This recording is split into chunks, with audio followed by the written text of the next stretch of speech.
দেখো নাতি নাতনিরা, আজকে আমি একটা অন্য রান্না নিয়ে এসেছি। আমি ইলিশ ভাপা করব। এখন বর্ষার সময়, এখন তো ইলিশ মাছ খেতেই হয়। তো দেখো কি কি লাগছে। নুন, হলুদ, সর্ষে, কালো সর্ষে, এই পোস্ত, কালো সর্ষে, সাদা সর্ষে, নারকেল, এটাকে আমি বেটে নেব। আর এই মাছ আর এই কাঁচা লঙ্কা, আর দেবো একটু কাঁচা তেল। এই দিয়ে আমি ভাপা করব। দেখতে থাকো আমি কিভাবে করি। আমি মাছে একটু নুন হলুদ দিয়ে মেখে নিলাম।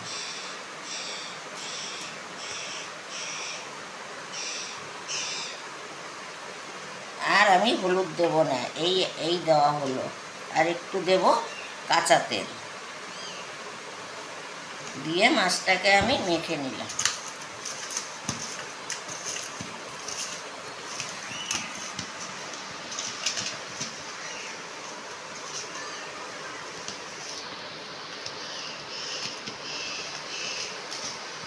এই দেখো মাছটাকে আমি মেখে নিই। এবার আমি একটু বেটে নেব। আগে এটাকে ঘুরিয়ে নেব, তারপরে আমি নারকেলটা বাটবো। শুকনো একটু আগে ঘুরিয়ে নেব সর্ষে পোস্ত।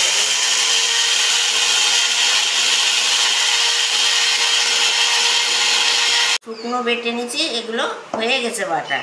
এবার আমি এর মধ্যে দেবো নারকেল। এই নারকেল দিয়ে আর কাঁচা লঙ্কা দিয়ে একটু নুন দেবো, দিয়ে বেটে নেব। এই মিক্সিতে বাটলে, শুকনো এগুলো বাটলে ভালো বাটা হয়। সামান্য একটু নুন দেবো।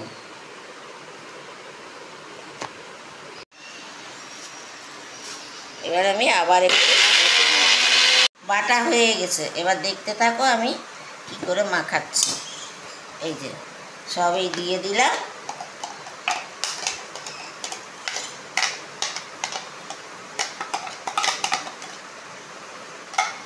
এর মধ্যে এই লঙ্কাগুলো দিলাম। আর সামান্য নুন তো আগে দেওয়া আছে, বেশি দেবো না। মাছে আছে, পোস্ততে সর্ষেতে আছে, এইটুকুই দিলাম। আর এবার দেবো আমি কাঁচা তেল। দিয়ে আমি এবার মাখবো মাছটা।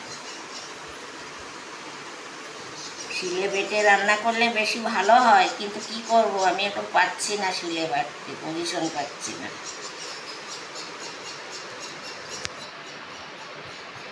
এই যে মাছটা আমার দেখো কত সুন্দর করে মাখানো হয়ে গেছে। এবার এটাকে আমি এই কৌটোর মধ্যে দেব।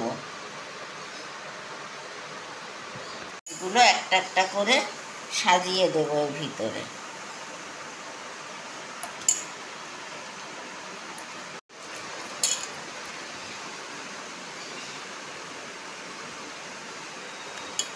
আমি দেখো এই ইডলির বাসনে আমি মাছটা ভাপাবো। এই যে গ্যাসটা জ্বাললাম, এর ভিতরে জল আছে, এইটাকে ভালো করে আটকে দেবো আমি। এবার এই যে এটাকে আমি বসিয়ে দিলাম। দেখো এইভাবে বসাবে আর এইভাবে এর মধ্যে বন্ধ করে দেবে। এই যে এটা বন্ধ করে দিলাম। এর ভিতরে মাছটা এখন ভাপা হবে। আমি এখন 20 মিনিট রাখবো। 20 মিনিট পরে নামিয়ে দেখবো কেমন হয়েছে। কিভাবে ফুটছে দেখো। এটা 20 মিনিট ফুটুক, তারপরে আমি দেখবো মাছটা কেমন হলো। আমি এই প্রথমবার দিলাম তো এর মধ্যে। এবার হয়ে গেছে, আমি এবার নামিয়ে দিলাম, দেখছি এটা কেমন হলো।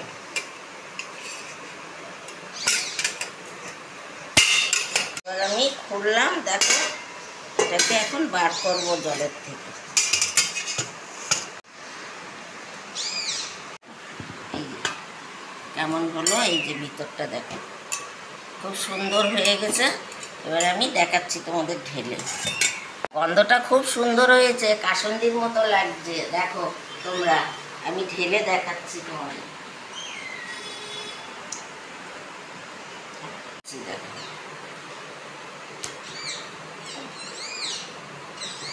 ঢেলে দিলাম মাছটা। এবার দেখো এই যে মাছ ভাপা, ইলিশ মাছ ভাপা সর্ষে পোস্ত নারকোল দিয়ে ভাপা করেছি। তোমরা এইভাবে করে খাবে, খুব টেস্টি হবে, খেতে ভালোও লাগবে। আর তোমরা দেখো ভিডিওটা, একটু লাইক শেয়ার কমেন্ট করো, একটু সাবস্ক্রাইব করো। ঠিক আছে, এবার আমি ভিডিওটা রাখবো।